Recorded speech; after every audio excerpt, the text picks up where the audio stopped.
ہر قسم کی حمد و ثنا اللہ رب العزت کے لیے ہے، اور انگین درود و سلام ہو سید الانبیاء والرسل ہمارے پیارے پیغمبر جناب محمد صلی اللہ علیہ وسلم کی ذات اقدس پر اور آپ کی آل پر اور آپ کی جماعت صحابہ کرام رضوان اللہ علیہم اجمعین پر۔ انتہائی قابل قدر سامعین، قابل احترام نوجوانوں اور بزرگوں، عزیز ماؤں بہنوں اور بچوں،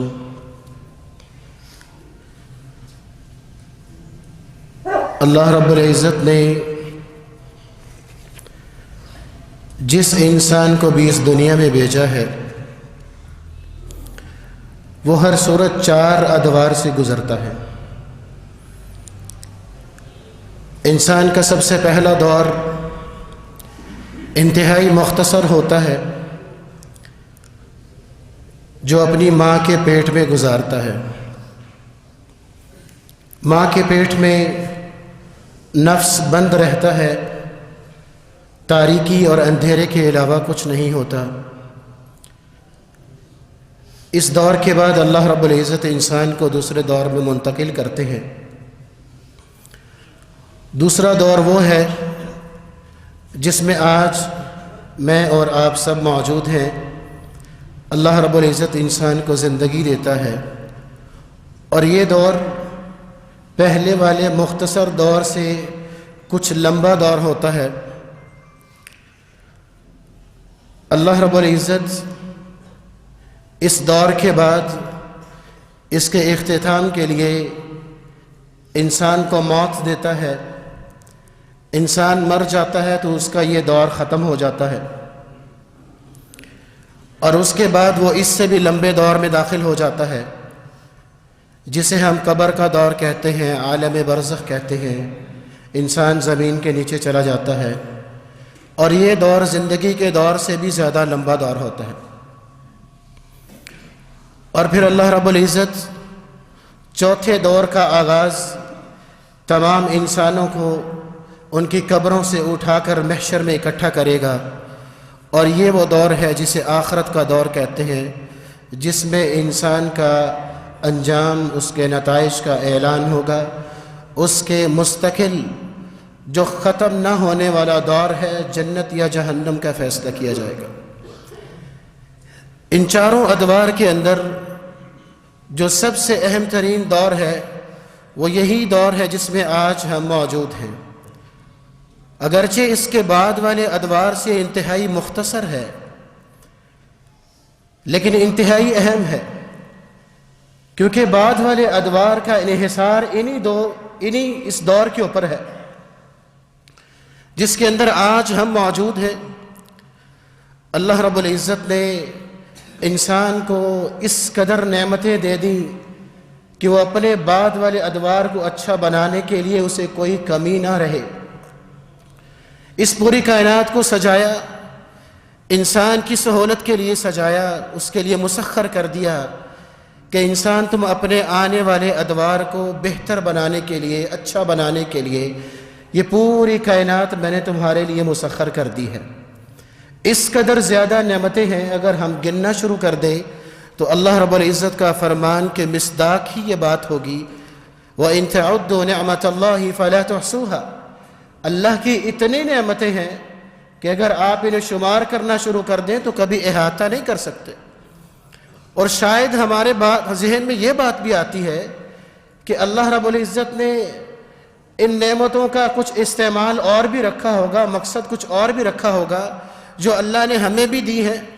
جیسے زمین ہے، انسان سمجھتا ہوگا کہ شاید یہ میرے لیے تو نہیں ہے، میں بھی استعمال کرتا ہوں لیکن اس کے مقاصد کچھ اور بھی ہوں گے، لیکن ایسا ہرگز نہیں ہے۔ اللہ تعالیٰ نے ساری کی ساری نعمتیں اسی دور کے اندر محنت کرنے کے لیے قرآن مجید کے اندر اللہ رب العزت ارشاد فرماتے ہیں، الذی خلق الموت والحیاة لیبلوکم ایکم احسن عملا۔ یہ زندگی، یہ دور اس لیے دیا ہے، اسے دار الامتحان بنایا ہے، پوری کائنات انسان کے لیے اس لیے مسخر کی ہے تاکہ میں دیکھ سکوں کہ اچھے عمل کون سا کرتا ہے۔ اور ایک اور جگہ پر اللہ رب العزت نے ارشاد فرمایا وَمَا خَلَقْتُ الْجِنَّ وَالْإِنسَ إِلَّا لِيَعْبُدُونَ، یہ زندگی دینے کا میرا مقصد ہی یہ ہے، یہ ساری چیزیں انسان کے لیے مسخر کرنے کا میرا مقصد ہی یہ ہے کہ انسان میری عبادت کے اندر لگا رہے، ایسی عبادت کرے کہ کسی اور کی نہ کرے، اور پھر ہر لمحہ میری عبادت کرتا چلا جائے یہاں تک کہ اس کا یہ زندگی والا دور ختم ہو جائے اور قبر میں جائے۔ یہ اس دور کا، اس زندگی کا یہی مقصد ہے۔ لیکن بسا اوقات ہم یہ سمجھتے ہیں، ہم قیامت کے بارے میں سوچنا شروع کر دیتے ہیں، ہمارے لیے بڑے دھوکے کا سامان ہے یہ بات کہ قیامت تو بہت دور ہے۔ آپ میں سے ابھی بیٹھے بھی انسان سوچتے ہوں گے کہ قیامت تو ابھی قریب میں نہیں آنے والی، قیامت میں تو بہت ٹائم پڑا ہے۔ لیکن ضروری نہیں ہے کہ ہم قیامت تک پہنچے۔ رسول اللہ صلی اللہ علیہ وسلم کا ارشاد گرامی ہے من مات فقد قامت قیامتہ، جو انسان فوت ہو جاتا ہے اس کی قیامت کھڑی ہو جاتی ہے، اس کی قیامت برپا ہو جاتی ہے۔ ہمیں اس بات سے کیا لینا دینا اور خود کو دھوکے میں ڈالیں کہ ابھی تو دجال نے آنا ہوگا، ابھی تو مسیح نے آنا ہوگا، ابھی تو بڑا ٹائم پڑا ہے، ابھی بہت ساری نشانیاں پڑی ہیں، قیامت نہیں آنے والی۔ انسان کی قیامت اس وقت آ جاتی ہے جب اسے موت آتی ہے۔ انسان کا اپنا ایک پلان ہے، ماں کے پیٹ میں کچھ ٹائم گزارتا ہے، اس دنیا میں آتا ہے، ہر ایک کا اپنا اپنا ٹائم ہے۔ کوئی 10 سال گزارے گا، کوئی 20 گزارے گا، کوئی 30 گزارے گا، کوئی 60 گزار لے گا، یہی اس کے لیے ٹائم ہے۔ اس کے اندر جو کر لیا وہی اس کو بچنا ہے، اس کے بعد وہ ڈائریکٹ قیامت کے مناظر میں چلے گئے۔ اللہ کے رسول صلی اللہ علیہ وسلم ارشاد فرماتے ہیں القبر اول منازل الاخرہ، انسان جب داخل ہوتا ہے قبر کے اندر تو اس کی قیامت اور آخرت کی یہ پہلی منزل ہوتی ہے، اسی قیامت برپا ہو جاتی ہے۔ اللہ تعالیٰ نے ہماری آخرت کو اور اس سے پہلے والا جو دور ہے قبر کا دور اور آخرت کے دور کو بہتر بنانے کے لیے پوری کائنات کو ہمارے لیے مسخر کر دیا۔ قرآن مجید کے اندر اللہ رب العزت ارشاد فرماتے ہیں الم نجعل الارض مہادا، کیا انسان تم دیکھتے نہیں کہ تمہارے لیے اس زمین کو کس قدر ہموار پیدا کیا ہے؟ تم یہ جانتے ہو کہ زمین گولائی کی شکل میں ہے، لیکن اس کے اوپر تم دوڑنا چاہو، گاڑی دوڑانا چاہو، گھوڑے دوڑانا چاہو، تمہیں کبھی محسوس نہیں ہوتا کہ اس کے اندر کوئی جھکاؤ ہے، کوئی جول ہے۔ والجبال اوتادا، اور اسے پانی کے اوپر ہم نے ایسے کھڑا کیا ہے کہ اس کے اندر ٹھہراؤ آ جائے، استقرار آ جائے۔ ہم نے پہاڑوں کو میخیں بنا کر زمین کے اندر ایسے گاڑا ہے کہ زمین ہل نہیں سکتی۔ وَخَلَقْنَاكُمْ أَزْوَاجًا، اور انسان ہم نے تمہیں جوڑوں کی شکل میں پیدا کیا ہے، مرد بھی پیدا کیے ہیں، عورتیں بھی پیدا کی ہیں، تاکہ وہ تمہارے لیے سکون کا، اطمینان کا سامان بن سکے۔ وَجَعَلْنَا نَوْمَكُمْ سُبَاتًا، اور تم یہ نہیں سمجھتے کہ تمہارے لیے نیند کو کس قدر بڑا انعام دیا ہے۔ نیند کے بارے میں کبھی انسان سوچے کہ 2 دنوں کے درمیانی جو رات ہوتی ہے، 2 دن جاگتا رہے اور درمیانی رات نہ سوئے تو انسان کا دماغ پھٹنے والا ہو جائے گا اور وہ انسان پاگل ہونے کے قریب ہوگا۔ لیکن انسان کے لیے اللہ رب العزت نے اتنا بڑا انعام بنایا ہے کہ سارے دن تھکا ماندہ انسان تھکاوٹ سے چور جب رات کو سوتا ہے تو ایسا سکون مہیا کرتی ہے نیند اس کے لیے کہ جب صبح اٹھتا ہے تو پچھلی تھکاوٹ کو بالکل بھول جاتا ہے، تر و تازہ ہو کر اٹھتا ہے، سب کچھ بھول چکا ہوتا ہے، نئی سرے سے اپنے کام کا آغاز کرتا ہے۔ وَجَعَلْنَا النَّهَارَ مَعَاشًا، اور جب صبح ہوتی ہے تو اجلا دن اس کے سامنے، روشنی والا دن، پھر اپنے روزگار کے لیے، اپنے کاروبار کے لیے، اپنی تجارت کے لیے زمین کے اوپر جہاں جانا چاہتا ہے وہ جا سکتا ہے۔ وَجَعَلْنَا اللَّيْلَ لِبَاسًا، اور رات کو ہم نے آپ کے لیے تاریکی والا بنایا ہے، گویا کہ آپ کے لیے ایک لباس کی مانند ہے۔ اس کے اندر بہت سارے آپ کے راز اللہ تعالیٰ چھپا دیتا ہے، آپ کے اسرار چھپا دیتا ہے، آپ کے سیکرٹس کو چھپا دیتا ہے۔ وَبَنَيْنَا فَوْقَكُمْ سَبْعًا شِدَادًا، اور انسان ایسا نہیں ہے کہ زمین کے اوپر تمہیں بھیجا ہے لیکن تمہارے سر کے اوپر کوئی چھت ہی نہ ہو۔ ذرا آسمان کی طرف دیکھو، 7 بڑے بڑے آسمانوں کی شکل میں اتنی بڑی چھت تمہارے اوپر کھڑی کی ہے۔ بِغَيْرِ عَمَدٍ تَرَوْنَهَا، اور پھر اللہ کا یہ شاہکار دیکھو، اس کے نیچے کوئی ستون بھی نہیں ہے، یہ تمہارے لیے چھت بنائی ہے۔ وَجَعَلْنَا سِرَاجًا وَهَاجًا، اور کبھی سورج کو دیکھو کہ سورج تمہارے لیے کیا مہیا کرتا ہے، کیسی روشنی، کیسی حدت، اور کیسی حرارت اور گرمی تمہیں پیش کرتا ہے، نہ جانے تمہارے کتنے معاملات ہیں، تمہارے کتنے کام ہیں جو سورج کی روشنی سے اور اس کی حدت سے انجام پاتے ہیں۔ وَأَنزَلْنَا مِنَ الْمُعْصِرَاتِ مَاءً سَجَّاجًا، اور کبھی آسمان کی طرف دیکھا کرو، زمین کے اندر جو تم بیج بو کر بھول چکے ہو اسے اگانے کے لیے تمہارے لیے بادل کو بھیجتے ہیں، وہ پانی سے بھرے ہوئے بادل آتے ہیں، تمہاری کھیتی کے اوپر پانی برساتے ہیں تاکہ وہی بیج میں سے درخت نکلے، وہ درختوں سے اس کے گوشے نکلے، اس سے اناج بنے، سارا سال اناج کھاتے ہو۔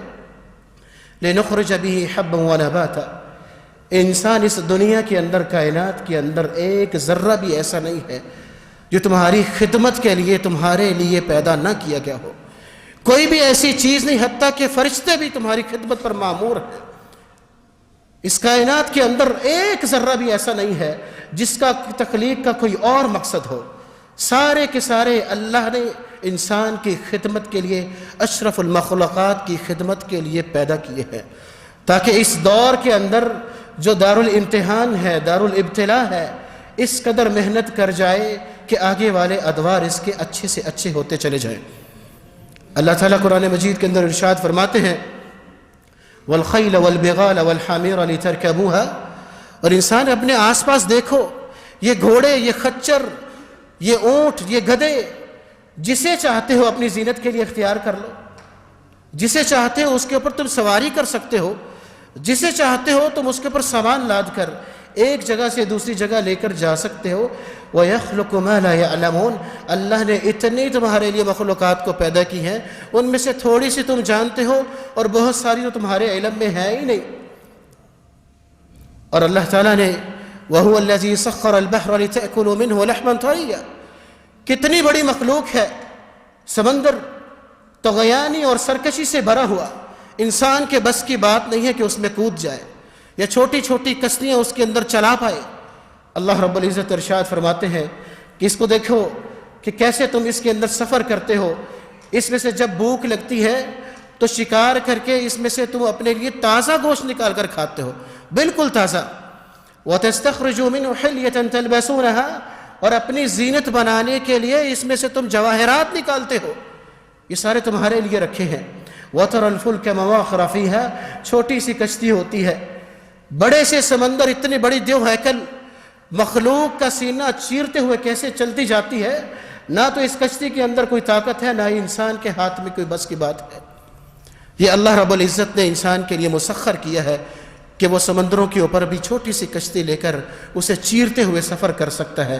وَلِتَبْتَغُوا مِنْ فَضْلِهِ، یہ سب کچھ اس لیے ہے کہ اللہ کا فضل تلاش کرو۔ وَلَعَلَّكُمْ تَشْكُرُونَ، اس دنیا کے اندر ان نعمتوں کا شکر ادا کر کے اللہ رب العزت کی عبادت کر سکو، وگرنہ انسان کا جیسے ہی یہ دور ختم ہوتا ہے تو یہ دور ختم ہوتے ہی انسان نے سیدھا قبر میں جانا ہوتا ہے۔ فَمَنْ مَاتَ فَقَدْ قَامَتْ قِيَامَتُهُ، اور جسے موت آ جاتی ہے اس کے لیے قیامت کھڑی ہو جاتی ہے۔ اور قیامت کا دن اللہ رب العزت نے فیصلے کا دن رکھا ہے، ایسا ہولناک دن ہے، امتوں کا اتنا رش ہوگا کہ وہاں پر تل دھرنے کی کوئی جگہ نہیں ہوگی، دھکم پیل ہوگی، امتیں اتنی زیادہ ہوں گی، رش ہوگا۔ وَاخْتَلَفَتِ الْأَقْدَامُ، پاؤں کے اندر طاقت نہیں ہوگی، انسانوں کے پاؤں ڈگمگا رہے ہوں گے، کبھی آگے کبھی پیچھے، اور بہت سارے لوگ اپنے ہی پسینے کے اندر شرابور ہوں گے، سورج کی اتنی حدت اور اتنی گرمی ہوگی، اور ایسے خوش قسمت لوگ بھی ہوں گے جو اللہ رب العزت کے عرش کے سائے کے نیچے محظوظ ہو رہے ہوں گے۔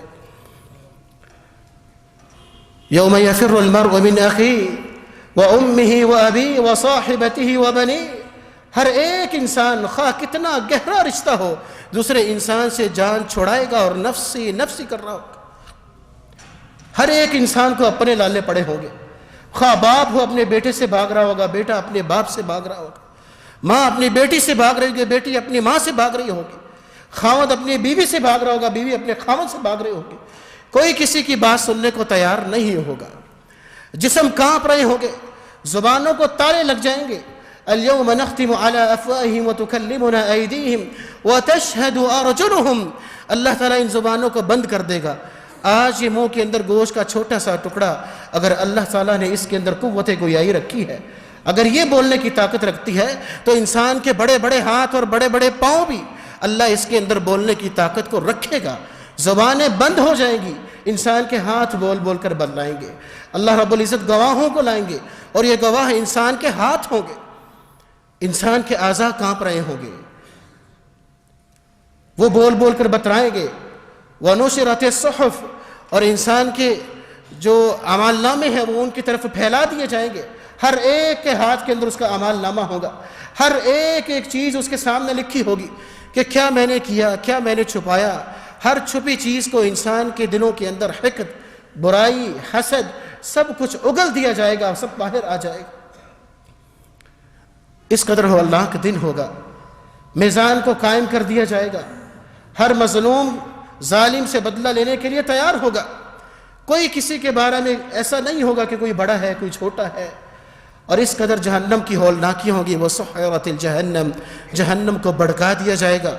اور جہنم کے اندر ایک ہولناک قسم کی گردن اپنی خوفناکی پھیلاتی ہوئی انسانوں کو اونچک اونچک کر جہنم میں پھینک رہی ہوگی. انسان آج ساری امتیں اپنے گھٹنے ٹیک دیں گی اور یہی آوازیں بلند کر دی ہوں گی کہ حساب کو شروع کر دیا جائے. حساب شروع نہیں ہو رہا. اس قدر تکلیف میں ہے، اذیت میں ہے، حساب شروع کر دیا جائے. حساب شروع ہوگا تو ہر انسان مشقت میں ہوگا کہ کہیں میں حساب میں پھنس نہ جاؤں. اسی موقع پر انسان تلاش کرے گا کہ مجھے کوئی سہارا مل جائے، مجھے کوئی سفارشی مل جائے جو اللہ کی بارگاہ میں میری سفارش کر دے اور میری نجات ہو جائے. آج میں پھنس چکا ہوں. اگر آپ سفارشی چاہتے ہیں، اللہ رب العزت کتنا مہربان ہے. انسان کو دنیا کے اندر سب چیزیں دینے کے بعد بھی جب انسان گناہ کرتا ہے تو کچھ ایسے کام رکھ دیے کہ جو اس کے لیے قیامت کے روز اللہ کی بارگاہ میں سفارش کر دیں گے کہ اللہ یہ گناہ گار ہے، ٹھیک ہے، لیکن یہ مجھے عمل کرتا رہا، جو میں چیز ہوں یہ مجھ کے اوپر عمل کرتا رہا. اے اللہ میں سفارش کرتا ہوں، میری سفارش کو قبول کرے، اس کو جنت میں جانے دیجیے. ان سفارشوں میں سے 7 سفارشی جو ہم لوگ اپنے لیے اہتمام کر سکتے ہیں اس دنیا کے اندر، ان میں سے سر فہرست پیارے پیغمبر علیہ الصلوۃ والسلام کی سفارش ہے کہ آپ صلی اللہ علیہ وسلم ہمارے لیے سفارش کریں گے. لیکن اس کے لیے 2 شرطیں ہیں. پہلی شرط یہ ہے کہ انسان اللہ کے ساتھ شرک کرنے والا نہ ہو، اور دوسری شرط یہ ہے کہ اللہ رب العزت کی اس کے اوپر کوئی ناراضگی نہ ہو. ناراضگی والے بہت سارے کام ہیں. اللہ رب العزت نے اپنی ناراضگی کو والدین کی ناراضگی میں رکھا ہے. ایسا انسان جس کے والدین اس انسان پر ناراض ہو، اللہ رب العزت اس کے لیے ناراض ہو جاتے ہیں. پیارے پیغمبر علیہ الصلوۃ والسلام بھی سفارش نہیں کریں گے. سفارش کر بھی دیں گے تو اللہ رب العزت قبول نہیں کریں گے، کیونکہ اللہ رب العزت جس کی سفارش کی جا رہی ہے اس سے ناراض ہے، اس سے راضی نہیں ہے. اگر پیارے پیغمبر علیہ الصلوۃ والسلام کی قیامت کے روز سفارش کو حاصل کرنا چاہتے ہیں کہ وہ ہمارے لیے سفارش کر دے، تو 4 کام ایسے ہیں. ایسا سمجھیے کہ 4 آپشن ہیں، ان میں سے کوئی بھی آپ اچھے طریقے سے کرتے ہیں تو پیارے پیغمبر علیہ الصلوۃ والسلام قیامت کے روز اس ہولناکی میں آپ کے لیے سفارش کر سکتے ہیں. سب سے پہلا کام کہ آپ صلی اللہ علیہ وسلم پر کثرت سے درود بھیجا جائے. پیارے پیغمبر علیہ الصلوۃ والسلام نے ارشاد فرمایا ہے کہ اس شخص کے لیے قیامت کے روز میں خود گواہ بنوں گا اور سفارش کروں گا جو مجھ پر کثرت سے درود بھیجتا رہا، اور دوسرے نمبر پر وہ انسان جو کثرت سے نوافل پڑھتا رہا، فرائض سے ہٹ کر اللہ کی بارگاہ میں سربسجود ہوتا رہا، اپنی پیشانی کو زمین کے اوپر رکھتا رہا. پیارے پیغمبر علیہ الصلوۃ والسلام کا ایک خادم آپ کے پاس آتا ہے اور کہتا ہے اللہ کے رسول مجھے آپ سے ایک ضروری کام ہے. پیارے پیغمبر علیہ الصلوۃ والسلام ارشاد فرماتے ہیں بتلائیے کیا کام ہے. کہنے لگے مجھے قیامت کے روز آپ کی سفارش چاہیے. اللہ کے رسول صلی اللہ علیہ وسلم کہتے ہیں سفارش کر دوں گا، فَعِنِّي بِكَثْرَةِ السُّجُودِ، سجدے تم کرتے رہو، نوافل تم پڑھتے رہو. اگر تم کثرت کے ساتھ یہ عمل کرتے رہو گے قیامت کے روز میں تمہارے لیے سفارش کر دوں گا. اور تیسرا آپشن آپ کے پاس یہ ہے کہ مدینہ منورہ کے اندر آپ اقامت اختیار کر لیں، سکونت اختیار کر لیں.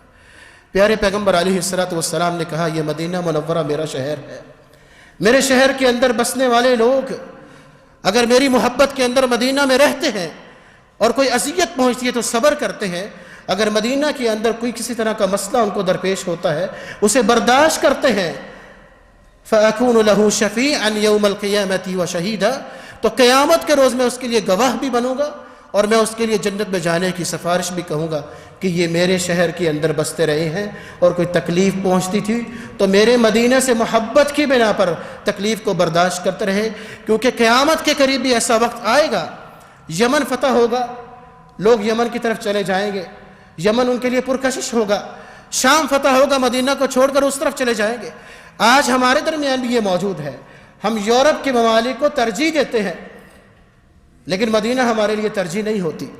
اللہ کے رسول صلی اللہ علیہ وسلم نے ارشاد فرماتے ہیں جو مدینہ کو اختیار کر لیتا ہے، وہاں کا مسکن اپنے لیے اپنا لیتا ہے، وہاں رہنا شروع کر دیتا ہے، میں اس کے لیے سفارش کروں گا۔ اور چوتھا کام، اللہ کے رسول صلی اللہ علیہ وسلم کی سفارش حاصل کرنے کے لیے پیارے پیغمبر علیہ السلام نے ارشاد فرمایا من استطاع ان يموت بالمدینہ فلیمت، اگر کسی انسان کے اختیار میں ہے کہ وہ میرے شہر مدینہ کے اندر اسے موت آ جائے تو وہاں پر وہ فوت ہو جائے۔ رسول اللہ صلی اللہ علیہ وسلم کا یہ کہنے کا مطلب یہ ہے کیونکہ ایک انسان کے ہاتھ میں یہ بات ہے ہی نہیں کہ وہ کہاں پر فوت ہو، لیکن وہ اپنی اقامت مدینہ منورہ کی رکھ لے کہ اللہ اگر مجھے موت آئے تو یہاں پر آئے، میں نے یہاں سے باہر جانا ہی نہیں، تو یقینی بات ہے اس کو موت وہیں پہ آ گئی۔ پیارے پیغمبر علیہ السلام کا ارشاد گرامی ہے جو مدینہ منورہ کو لازم پکڑ لیتا ہے اور یہیں پر اس کو موت آ جاتی ہے، میں اس کے لیے سفارش کروں گا، وہ میرے شہر میں رہتا رہا ہے۔ یہ پہلی سفارش جو پیارے پیغمبر علیہ السلام کی۔ اور دوسرا سفارش جسے آپ اختیار کر سکتے ہیں وہ قرآن مجید ہے۔ قرآن مجید کو اس طرح اپنا لیجئے کہ جیسے وہ آپ کی زندگی کا دوسرا ساتھی ہے، آپ کے ساتھ ہو، اس کی صحبت میں رہے۔ یہ صحبت کیا ہوتی ہے، ساتھ کیا ہوتا ہے؟ قرآن مجید سے پوچھئے کہ صحبت کیا ہوتی ہے۔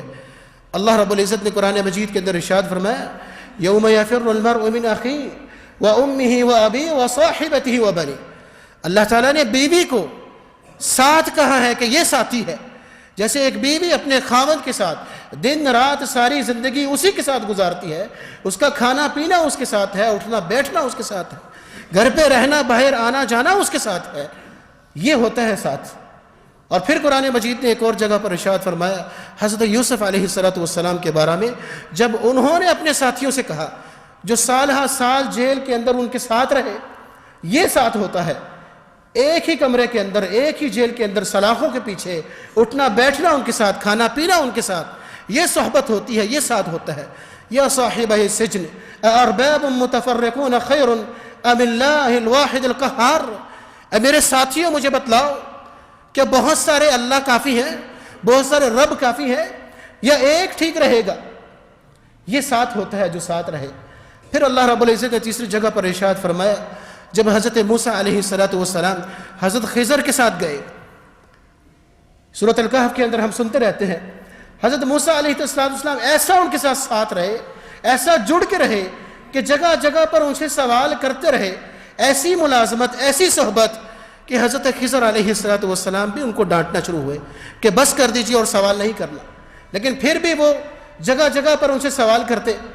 پھر حضرت موسیٰ علیہ السلام کہنے لگے ان سألتک عن شیء بعدها فلا تصاحبنی، اگر اب کے بعد میں نے آپ سے کوئی سوال پوچھا تو پھر آپ میرا ساتھ چھوڑ دیجیے گا، پھر اپنی صحبت سے مجھے ہٹا دیجیے گا۔ یہ ہوتی ہے صحبت۔ اگر قرآن کے ساتھ یہ صحبت ہو جائے تو یہی قرآن آپ کے لیے قیامت کے روز جب قیامت کی ہولناکیاں ہوں گی، اللہ کی بارگاہ کے اندر جب فیصلے ہو رہے ہوں گے تو آپ کے لیے سفارش کر سکتا ہے۔ تیسرا سفارشی، قرآن مجید کے اندر سے ہی دو صورتیں ہیں۔ پیارے پیغمبر علیہ السلام ارشاد فرماتے ہیں اقرأ الزہراوین، سورہ بقرہ اور آل عمران کی خوب تلاوت کیا کرو، اس قدر تلاوت کرو کہ بار بار ان کو پڑھتے جاؤ۔ پیارے پیغمبر علیہ السلام ارشاد فرماتے ہیں کہ یہ ایسی ہیں تأتیان یوم القیامت، قیامت کے دن آئیں گی کأنہما غمامتان، جیسی یہ دو بادل ہیں، اس قدر سختی کے اندر آپ کے اوپر آ کر سایہ کریں گی جو اسے پڑھنے والا ہے، بادلوں کی طرح آ کر اس کے اوپر سایہ کریں گی۔ او فرقان من طیر صواف، یا پھر وہ دو پرندوں کے جھنڈ ہوں گے جو بڑے بڑے گروہ ہوتے ہیں، پروں والی اپنے پروں کو پھیلا کر انسان کے اوپر جو اسے پڑھنے والا ہے اس کے اوپر سایہ کریں گی۔ وتحاجانی، اور پھر اللہ کے سامنے حجت بازی کریں گی، اللہ کے سامنے دلیلیں دیں گی یہ دو صورتیں، یہاں تک کہ اس کے لیے سفارش کرے گی اور جنت میں اسے لے کر جائے گی۔ اور یہ جانتے ہیں کہ پیارے پیغمبر علیہ الصلوۃ والسلام نے اللہ کی طرف سے قرآن مجید میں سے ان دو صورتوں کو کیوں مختص کیا؟ سورۃ البقرہ اور آل عمران کے اندر انسان کا عقیدہ سے تعلق ہو، یا اس کے معاملات ہوں، یا فقہی احکام ہوں، یا اس کی ازدواجی زندگی معاشرت ہو، اس کا نکاح ہو، اس کی طلاق ہو، اس کے وراثت کے معاملات ہوں، اس ایک دنیا کو چلانے کا نظام ہو، ایک ملک چلانے کا نظام ہو، فیصلے کرنے ہوں، میراث کے احکامات ہوں، شروع سے لے کر آخر تک تقریباً مکمل دین کا احاطہ انہی دو صورتوں کے اندر کیا گیا ہے۔